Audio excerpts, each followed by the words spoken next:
you testing right now to talk with you?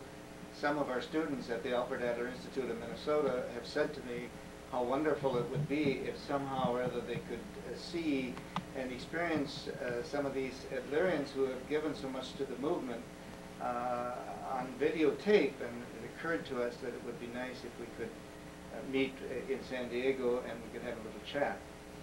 So I'm honored and I'm very pleased to have this conversation with Heinz Ansbacher.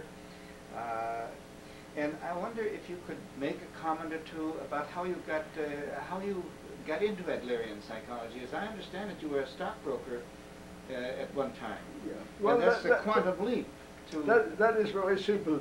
And I once was asked to write my autobiography, and I started it in 1932 with Adler. 1932 was the nadir of the Depression in '29, but it had nothing actually to do with me, but it so happened that I also was at the bottom in 1932.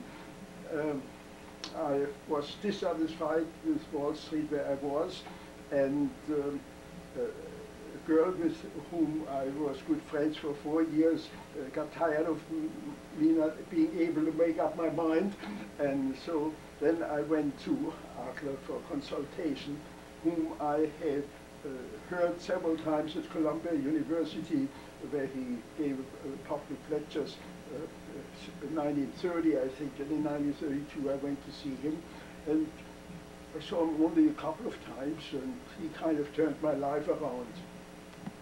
That's very interesting. Yeah. That's very interesting. What were your impressions of Adler? Well, he reminded me of my father. Oh, really? Yeah. And Freud would, of course, say that it's transparent. Yeah. Well, what is the difference? I mean, that's really, I guess, what Freud meant. Yeah. And it's kind of natural that he was naturally my father's age, and so. Yes. And I was on very good terms with my father, who died very young, when I was 15, of natural causes. Then ultimately you found your way as a professor of psychology at the Vermont University. Yes, well, he encouraged me to go ahead and study psychology, and I got my PhD at Columbia University. And I must add, I have no other degree. I have no BA and no MA. And it was possible then to just get graduate standing, and I got my PhD at Columbia University. And then my first job in psychology was, I was a supervisor in a WBA project.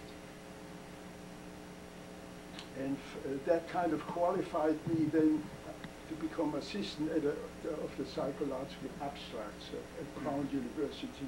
I was there. And from there I went to the Office of War Information to do something against Hitler.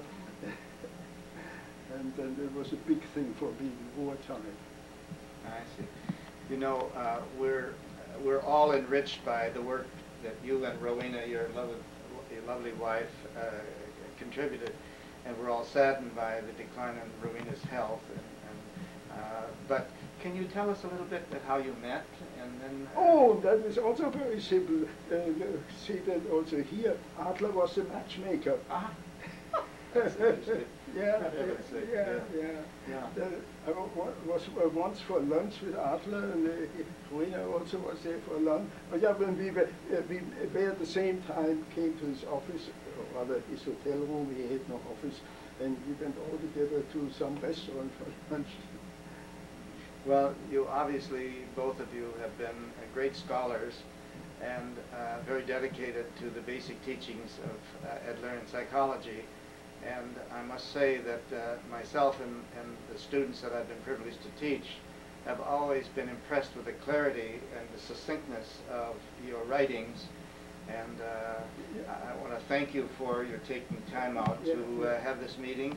And I'm sure that... and I would like to add, I mean, what you just said now, that I'm not a clinical psychologist. No? And I got my degree in experimental psychology, and I had that inclination, and I just wanted to write make Charles's make Adler's teachings available to the academic community, because he didn't write a textbook or anything like that. He was an incredibly unsystematic writer, and he wrote also practically nothing. I mean, these books are all his lectures. From his lectures that somebody took down, and therefore in the later books there's an enormous amount of overlap, and so. Well, that's amazing. I knew that he was not a writer. Freud was the writer. Yeah. He was a teacher. He was a lecturer. Yeah, And out of it all, through the labor of people like you and Rowena and some others, you put together books. The Adler's inadequacy was our good fortune. Yes. Yes. If he had been a good writer, there would have been no place for us. Yes. Well, I want to again thank you very much for taking your time. Okay. You're a very great man to us, and Rowena is a great woman. Yeah. You made a great partnership. And, thank you, because at my age it's still a great thing to be needed. Oh, and that somebody comes and talks to me, asks me questions, is a boost for me. Oh, yes. Well, as long as you've got breath and your mind is clear, you will be making a contribution, and we all will benefit from it. Thank you again, Heinz. Thank you. Yes, you're welcome.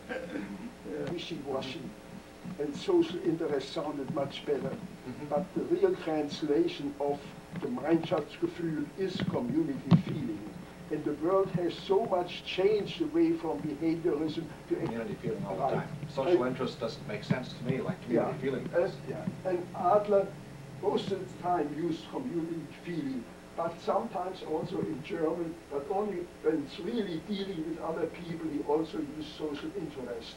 But he defined social interest once, and that is very good for this, the action line of community feeling.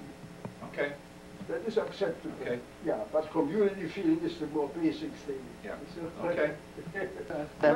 As human beings, we have feelings of community. Yeah. Where does the inferiority come from that undermines that? Well, that is secondary in my opinion.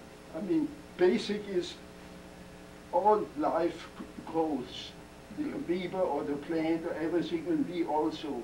And since we have a mind, our growth goes into ideas of the future, and goals are the human expression of this general life phenomenon of growth. And inferiority feeling, you must first have an ambition in a direction, and then you can feel inferior. Okay, see. So if whatever you want, you are not reaching.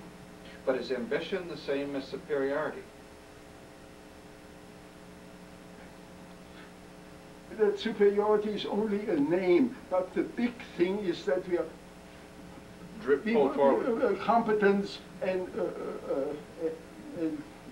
control and power. Like every living being wants to be as competent as possible. Okay. And as influential as possible. And whether you call that striving now superiority or masculine protest, or those are all names that doesn't make any difference. But in terms of movement, little baby calls wants to go from here to there. He wants to do everything he can do. And we also want to do what we can do. Would you ask Heinz?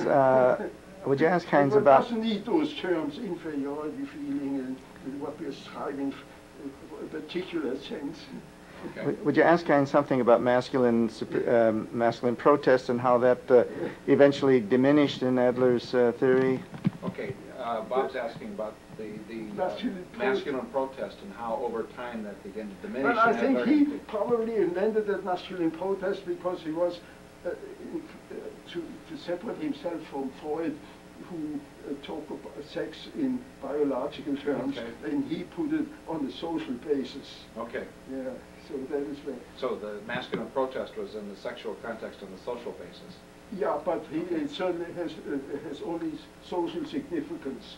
I mean, a woman in those days when there was no equality wants to be like a man, and a man wants to be a real man, but not the sexual part, but the powerfulness and the significance in the society. The masculine protest. And actually the other way around, with Freud, he has the penis envy and castration come. That is so silly, because what's so wonderful about the penis? But I mean, the penis is desired only because it's like expression of masculinity. Right, okay. Yeah.